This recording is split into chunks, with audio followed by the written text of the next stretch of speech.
আজ ছিল 30 নভেম্বরের বিয়েবাড়ি, মানে রিসেপশন আর কি। তো আমি রেডি হয়ে গেছিলাম সেখানেই যাওয়ার জন্য। আর এই বিয়েবাড়ি নিয়ে একটা হিউজ গল্প আছে, তো চলো তোমাদের বলি। তো এই মাসে কোনো বিয়েবাড়ি পাচ্ছিলাম না বলে মনটা খুবই খারাপ ছিল, বাট সাডেনলি আমি একটা বিয়েবাড়ি পাই। তো সেখানে যাওয়ার জন্য আমি এতটা রেডি, এতটা হ্যাপি। আর বাবাকে বলেইছিলাম যে আমি কিন্তু এই বিয়েবাড়িতে যাবই।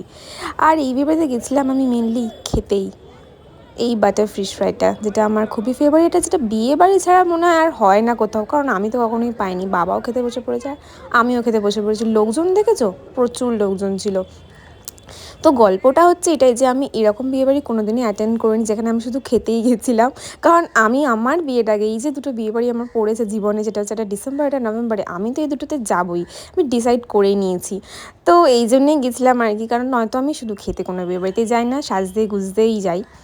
তো যাই হোক, ফেরার পথেই একটা আমাদের বাড়িতে এসেছিলো, চোখ জল জল করছিল বিড়ালটা।